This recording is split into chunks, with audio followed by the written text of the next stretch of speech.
Are you thinking about starting your own business but not sure if you can actually do it? Well, that was me 4 years ago. In this video, I'm going to share with you my journey of how I built my 7-figure e-commerce skincare business. I'm going to provide you with a year-by-year breakdown of everything that I experienced in the first few years of business. I'm also going to tell you all the things that I loved the most, the things I didn't, and what I would change if I was to do it all over again. In the end, I'm going to reveal the thing that you're probably most interested in. That's my actual stats and how much money I made. So get your notebook ready because I'm going to give you some really good insights and some amazing tips for what to expect in those first few years of business. Hey everyone, welcome back to my channel. My name's Maggie and I'm the founder of Loose Lips, a 7-figure e-commerce business based here in Australia. I'm making these videos because I want to document my journey, but I also found 4 years ago when I started, I would spend a lot of time on YouTube watching videos that were really inspirational, but weren't really filled with a lot of substance. No one was really talking about how they ran their businesses in detail. So I hope these videos will not only inspire you, but also give you some actionable takeaways that you can use in your own business. So in the first year, there were 3 main things: pre-launch, the actual launch day, and then me finding out about advertising. Let's talk about the pre-launch. In 2021, Loose Lips began pretty much like any promising side hustle in the corner of my bedroom. I had quit my law job and moved from Sydney back to Adelaide. During this time, I had a bit of an identity crisis. And this is really when I had the idea to start Loose Lips. I want to preface this by saying that I had absolutely no business experience whatsoever. I only started with one product, which was the Loose Lips Lip Lifter, a natural lip plumper. So in the lead up to the launch, I spent a lot of time sort of researching, creating the product and testing a lot of samples. During this time, I was also setting up the website and really learning about how to do it properly. But it was also at this point where I realized that Loose Lips wasn't going to be making any money for me anytime soon. So I had to go back and get myself a contract job, working 9 to 5 in the city. And then I was spending every other minute dedicated to growing Loose Lips. So this is when things get interesting, launch day. After months of preparation, the website was finally ready for launch. Picture this, I'm sitting on my desk in the corner of my bedroom, sitting in front of my laptop, ready to hit live. I'm already picturing headlines like ex-lawyer goes viral with her lip plumper. I imagined going viral overnight and selling out instantly. This was during the time of COVID when every business was going viral and I just thought it was going to happen to me. I clicked the go live button, expecting a flood of orders to come through overnight. I was dreaming about calling my boss up the next morning to quit my job. The next morning, I woke up to find that there were maybe 1 or 2 visitors on the website, somebody from India and somebody from the Czech Republic. To my surprise, there were absolutely no orders. And from this, you probably gather that at this stage, I had no idea how to market a product properly. So year 1 was tough and full of challenges. It turns out that customers are not going to magically appear on your website. So this brings me to the most important realization of year 1, advertising. This is when I really started to seriously look into paid advertising, especially Facebook ads. I had never clicked on a social media ad myself. Can you believe that I started off with a massive advertising budget of $25 per day? And even spending $25 per day on Facebook ads seemed like one of the biggest risks for me. I remember when I set the ads live, my heart was pounding like crazy. But the thing was that it actually worked. So on about the 3rd day of running ads, that's when I got to hear that lovely ching sound for the very first time. It was such an exhilarating feeling. For those of you that already run your small businesses or your e-commerce stores, you will know exactly what I'm talking about.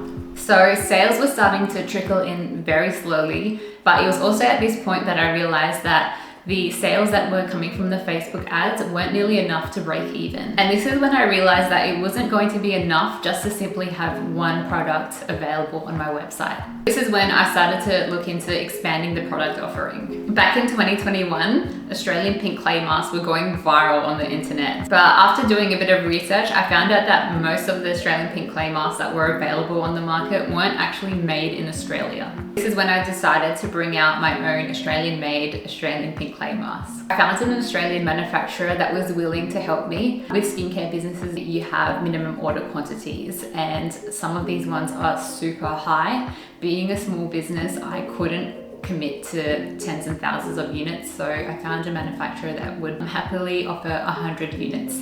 And and this is when the second Loose Lips product was born, the Loose Lips Australian Pink Clay Mask. So the good thing about this was that now I could offer customers another product, and because I had two products, I could bundle them together and offer them a set. Apart from setting up the business, year one was really about achieving that product market fit. It was about finding out what our customers wanted to buy. So that's enough talking about year one. Let's have a look at the actual stats and see how the business did. Let's take a quick look at the stats from year one. In Australia, the end of financial year is on the 30th of June. So year one stats actually include the first 6 months from the first year. It's about a year and a half of sales. Total amount was close to 99,000. The online conversion rate was 3.64%. Worldwide, the average for the skincare industry is 3.8%. So being able to reach a figure close to that is still pretty impressive. The total orders were $17.60 and the average order value was $55.58. Let's make a jump to year two. So the highlights of year two were some new products, our new website, the new warehouse, and discovering what value really meant for our customers. So I was starting to get some really good feedback from the lip lifter and the pink clay mask, but customers were starting to also ask if we had other products that were available. Year two was when I realized that this could actually be the start of something very special. I really started to look into how we could expand the range to be able to provide more products. I had just started out with skincare, but summer was approaching, so that's when I also started to expand out into a self-tanning range. A lot of customers were reaching out asking if we had anything that could help with lifting and firming their skin. This is when I started looking into face tools. I quickly introduced the Loose Lips face sculpting and lifting range, and this quickly became one of our best sellers. Because we had more products, now we're looking at how we could improve the website. At this stage, I was still using Squarespace as the store platform. It was really easy to use at the beginning, but I knew that Shopify was where the party was. I knew it was going to be a lot of work, but I decided to just make the switch to Shopify and basically never look back. Now, this takes me to my next point, which is value for customers. This is when I really started looking into the whole idea of providing more value for my customers. Being a small business, I knew I couldn't compete against those larger businesses on price alone. The fact is that as a small business, you pay more for your product. I was also using some high quality ingredients, and the wages here in Australia are quite high, so that all sort of flows onto the price of the product. This is when I started to offer customers a free full-size serum worth about $70 when they bought 2 full-size products. Before I even introduced the offer, I wasn't sure if it was going to make that much of a difference, but the crazy thing is that sales went up and our average order value increased by about $10. So you know when people always talk about how you're that one good idea away from success? I feel like for me that this was that one good idea. So with all these sales that were coming, this now takes me to my next point, which was the warehouse. So at this point, Loose Lips is pretty much taking over the entire house. In order to get from the front door to the kitchen, I would be moving boxes around pretty much like a game of Tetris. And I knew that I couldn't keep going on living like this. There was like products packaging all over the house. So when the opportunity finally came up to be able to move into a shared warehouse, I took it immediately. I could finally breathe a sigh of relief knowing that my house wasn't completely full of boxes. So how did we actually go in year two? These are the stats. Let's take a quick look at the stats from year two. Total sales saw a significant rise at 733,000. The online store conversion rate was 6.11%, which is significantly higher than the average. Total orders were 10,628, and you can see that there was an increase in our average order value to $68.55. So let's talk about year three. At the beginning of year three, I really felt like I was flying. I felt like I had figured out the whole e-commerce thing.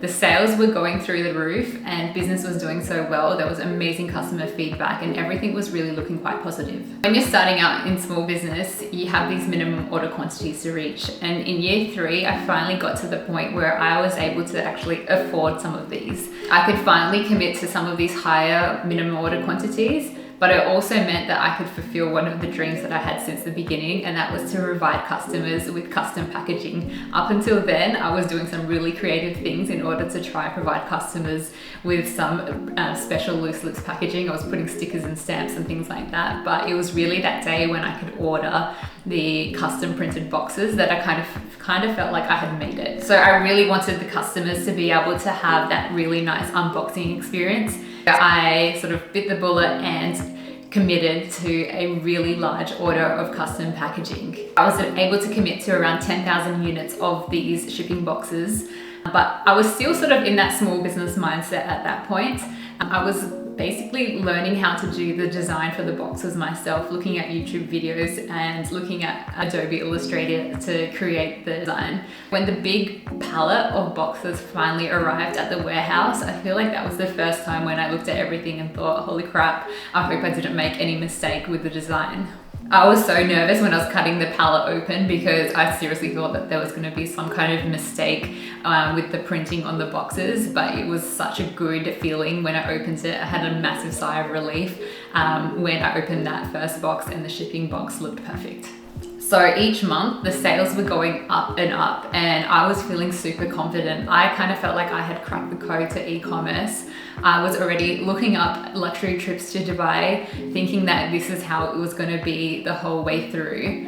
But it was then that things actually turned to crap. So it turns out you can't just keep increasing your ad budget without running into some ad fatigue. All of a sudden, the cost of customer acquisition was going through the roof. My profits were going down and things were just not looking that great. Keep in mind that at this point, all I was doing was running Facebook ads. It was probably the most unsophisticated funnel that you could think of. So this is when I found what looked to be a really promising marketing agency. So we went through a few meetings, had a bit of an audit process. We were able to hash out a few of the details, and then we started working together.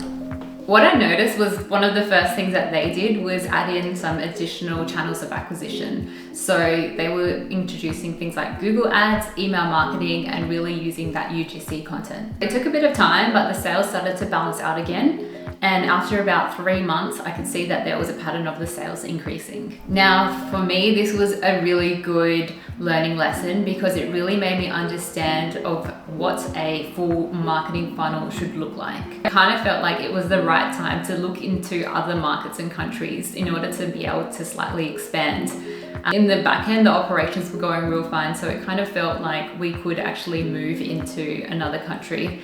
One of the first places that sort of made sense to go into was America. It made complete sense to be able to just send parcels to America, put it on the website, and everything would be okay, but boy was I wrong. One thing that I didn't understand was that in America it's so normal for people to be able to get their parcels in the next 1 to 2 days, whereas if we were sending our parcels from Australia, it was taking about a week to 2 weeks for people to get their parcels. And the thing is, it's actually not that cheap to be able to send parcels to America. So in order to get the customers and send our parcels over there, it was actually a bit of an expensive process.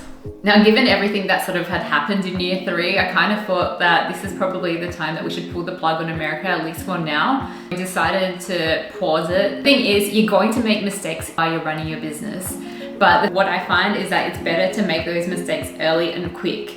There's no point in drawing out the whole process and losing lots of money. Now, with all the ups and downs in year 3, let's see how it actually went.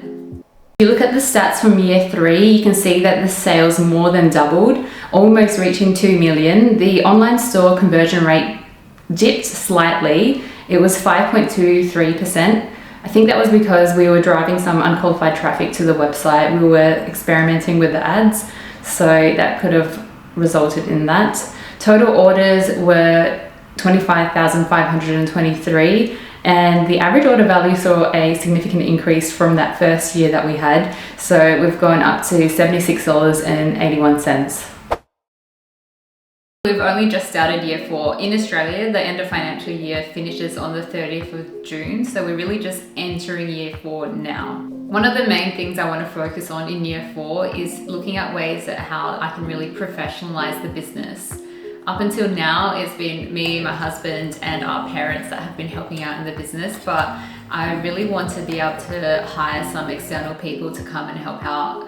The thing is, if I want to grow the business, I know that I need to have some extra help in order to do that. I mentioned before that we are in a shared warehouse at the moment. Another thing that I really want to do this year is look at how we can move into our very own warehouse. We've become very creative with how we store all our packaging boxes and products in our current warehouse, and you can definitely tell that we're running out of space. So we really need to find somewhere that we can move into so that we can grow over the next couple of years. If you remember in the beginning of the video, I said that I would let you know what I liked, what I didn't, and what I would do completely different if I was to do it all over again. So I'll start with the things that I really liked. Number one would have to be being my own boss. Running a small business, you're basically responsible for everything. Everything that happens in your business, whether it's good or bad, at the end of the day, it's going to be all because of you. And that was something that I really liked. Number two would have to be the creative aspect of running a business. Having worked in a law job for the past 10 years, I never really had that creative outlet. I really enjoyed being able to create the website, all the product design that was happening in the background.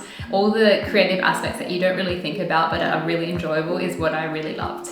Number three for me was learning. I learned so much in the first year of business, and I continue to do so every day in my business. I feel like I'm somebody that really gets a lot of joy and passion out of learning, and running a business is something where you definitely get the opportunity to do that. Now for the things that I really didn't like. I think number one would have to be that it's actually a very lonely journey, especially in the beginning. It's not like you're at a workplace, you're basically at home, you're trying to figure everything else out for yourself. You don't know if you're doing the right thing. Leading up to the business, I had no business experience whatsoever. So a lot of the decisions that I was making, I wasn't sure if they were the right ones.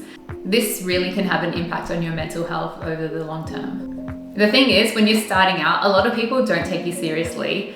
I found this incredibly hard, and I think it was because I came from a legal background. I was so used to telling people what my profession was and almost having like an instant authority around it. Whereas when I tell people that I run a skincare business, it almost feels as though they think I'm sitting at a market stall. And now these are the things that I would do differently if I was going to do it all over again, starting from today. Number one would be starting my social media and Instagram page early. I made a huge mistake of leaving it until I launched my website to start my Instagram page. I know this is a very stupid mistake to make, but if you're even thinking about running a business, the number one thing you should do is get that Instagram handle and start growing your social media platforms. Number two would have to be the easiest one. Please, please, please, whatever you do, start with Shopify as your platform. The thing is, I started with Squarespace because it was just really easy and simple to use. But after you run a business for a while, you realize that it just doesn't have the capability for a high-performing website. The beauty of Shopify is that there are hundreds, if not thousands, of apps that are available that can really boost the sales on your website. The functionality and reporting that's available on Shopify is just so much more advanced that it's really going to help your business in the long term. As I'm saying these, there's so many more that are coming to mind, and I'm starting to think that I might have to do a whole nother video with all the things that I would do differently. Thank you so much for being a part of this journey so far. I hope that you found some of what I've said to be useful and insightful. I'd love to hear your thoughts in the comments below. If there's something that you wanted me to talk about that I haven't touched on today, please let me know and I'll be really happy to answer them. Thanks again, and I hope to see you in my next video.